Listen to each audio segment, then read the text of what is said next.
സ്വാഗതം. എന്താണ് വാഹനപൂജ എന്ന് അറിയാമോ? നിങ്ങൾക്ക് അറിയില്ലെങ്കിൽ കണ്ടോളൂ. മിക്കവരും പുതിയ വാഹനങ്ങൾ മേടിച്ചു കഴിഞ്ഞിട്ടുണ്ടെങ്കിൽ പൂജ നടത്താറുണ്ട്. അതൊരു വിശ്വാസമാണ്. വിശ്വാസം എന്ന് പറഞ്ഞാൽ എന്താണത്? ഒരു പ്രത്യേക എനർജി കിട്ടും. നെഗറ്റീവ് എനർജി മാറ്റുന്നതിന്, ദൃഷ്ടിദോഷം മാറ്റുന്നതിന്, ഈവിളை അതൊക്കെയാണ് പറയുന്നത്. അത് മാറ്റുന്നതിന്.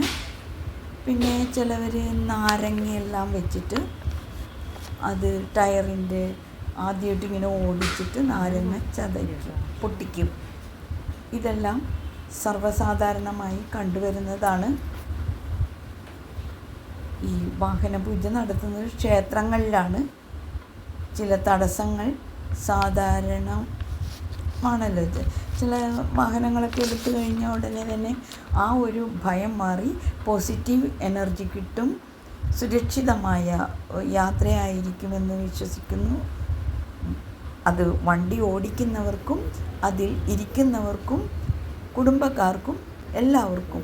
ആരാണ് വണ്ടി മേടിക്കുന്നത്, ആരാണ് വണ്ടി ഓടിക്കുന്നത്, എപ്പോഴും അപകടങ്ങളും മറ്റും സാധാരണമാണല്ലോ. അതെല്ലാം ഒഴിവാക്കുന്നതിനും ഒരു പോസിറ്റീവ് എനർജി കിട്ടുന്നതിനും എല്ലാം ആണ് ഈ പൂജ നടത്തുന്നത്. ഇത് കണ്ടിട്ടില്ലെങ്കിൽ നിങ്ങളിവിടെ ഈ പൂജ കണ്ടോളൂ, കാണൂ. ക്ഷേത്രങ്ങളിൽ വെച്ചാണിത് നടത്തുന്നത്. പണ്ട് മുതലേ വിശ്വാസങ്ങളുണ്ട്. പഴയ കാലങ്ങളിൽ വണ്ടികളിൽ ഈ കാളവണ്ടി, കുതിരവണ്ടി ഇതൊക്കെ ഉണ്ടല്ലോ, അതിൽ ലാടങ്ങളിൽ അണുബാധ ഉണ്ടാവാതിരിക്കാനായിട്ട് നാരങ്ങ നീര് പിഴിഞ്ഞും ഒക്കെ ഒഴിക്കാറുണ്ട്. അവരെ കൊണ്ട് ചവിട്ടിക്കാറുണ്ട്. ഈ അതിൻ്റെ കാളവണ്ടിയിലൊക്കെ അതും ചെയ്തിരുന്നു. അതിൻ്റെ പുരോഗമനമാണിപ്പോൾ കണ്ടുവരുന്നത്. അപ്പോൾ നിങ്ങൾക്കിതെല്ലാം അറിയുമെന്ന് വിശ്വസിക്കുന്നു. ഇത് ഹിന്ദു ആചാരമാണോ അല്ലയോ എന്നെനിക്കറിയില്ല കേട്ടോ. അത് കാര്യം പറഞ്ഞാൽ ക്ഷേത്രങ്ങളിൽ വെച്ച് നടത്തുന്നത് കൊണ്ട് ഹിന്ദു ആചാരമാകാം. എങ്കിലും എല്ലാവരും വാഹനപൂജ നടത്താറുണ്ട് എന്നാണ് ഞാൻ കരുതുന്നത്. എന്നുവെച്ചാൽ എല്ലാവർക്കും സുഗമമായ ഒരു യാത്രയാണല്ലോ പ്രതീക്ഷിക്കുന്നത്.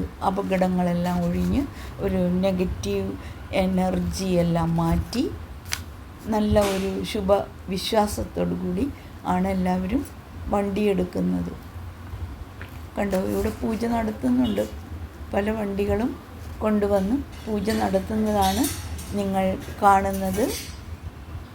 ചിലവർ നാരങ്ങ വയ്ക്കും, തേങ്ങ ഉടക്കും, പിന്നെ പൂജയ്ക്ക് വേണ്ട സാധനങ്ങൾ, കുങ്കുമം, പൂമാല, പ്രസാദം എല്ലാം വയ്ക്കാറുണ്ട്.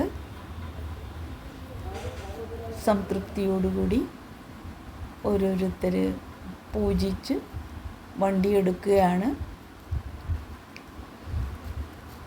എപ്പോഴും നമ്മൾക്ക് ഈ പൂജിച്ചാലും ഇല്ലെങ്കിലും അപകടങ്ങളെല്ലാം സർവ്വസാധാരണമാണ്. അതെങ്ങനെയൊക്കെയുള്ള വണ്ടിക്കാണെന്നൊന്നും അറിയില്ല. പക്ഷേ നമ്മളൊരു സംതൃപ്തിയോടുകൂടി, ഒരു പോസിറ്റീവ് എനർജിയോടുകൂടി വണ്ടിയെടുക്കുന്നു. അതാണ് കേട്ടോ ഈ പൂജ. ചില ആചാരങ്ങൾ ചെയ്യുമ്പോഴുള്ള വിശ്വാസം, ആ ഒരു സന്തോഷം, വിശ്വാസമല്ല, ഒരു സന്തോഷം, സുരക്ഷിതമായ ബോധം, സംതൃപ്തി എല്ലാമാണ്. എല്ലാം ഒരു മനസ്സാണല്ലോ. അന്ധവിശ്വാസമാണോ എന്ന് ചോദിച്ചാൽ അങ്ങനെയൊന്നും പറയണ്ട. നമുക്ക് ഒരു യന്ത്രമാണല്ലോ അത്. അപ്പോൾ ആ യന്ത്രം ഉണ്ടാക്കിയവർക്കും അവർക്കും എല്ലാവരെയും ഒരു പ്രീതിപ്പെടുത്തുന്ന ഒരു സംതൃപ്തിയോടുകൂടിയാണ് ഈ പൂജ നടക്കുന്നത്. വണ്ടി എന്ന് മാത്രമല്ല കേട്ടോ, വാഹനങ്ങൾക്ക് മാത്രമല്ല, ഏത് പുതിയ കാര്യം ചെയ്യുമ്പോഴും നമുക്കെല്ലാം ഒരു വിശ്വാസമുണ്ടല്ലോ, ഒരു സംതൃപ്തിയുണ്ട്, സന്തോഷമുണ്ട്. അതെല്ലാം ഒരു സംസ്കാരത്തിൻ്റെ ലക്ഷണമാണ്. വിദ്യാരംഭത്തിന് കണ്ടിട്ടില്ലേ, ആദ്യമായിട്ട് എന്ത് ചെയ്യുമ്പോഴും നമ്മളൊരു വിശ്വാസത്തോടും അതെല്ലാം ഒരു സംസ്കാരമാണ്. അല്ലാതെ ഒരു കണ്ടോ വണ്ടിയെടുത്ത് സന്തോഷത്തോടുകൂടി നീങ്ങുകയാണ്, ആത്മസംതൃപ്തിയോടുകൂടി നീങ്ങുകയാണ്. അതെല്ലാം ഓരോരുത്തരുടെ വിശ്വാസങ്ങളും സംസ്കാരവും ഒക്കെയാണ് കേട്ടോ.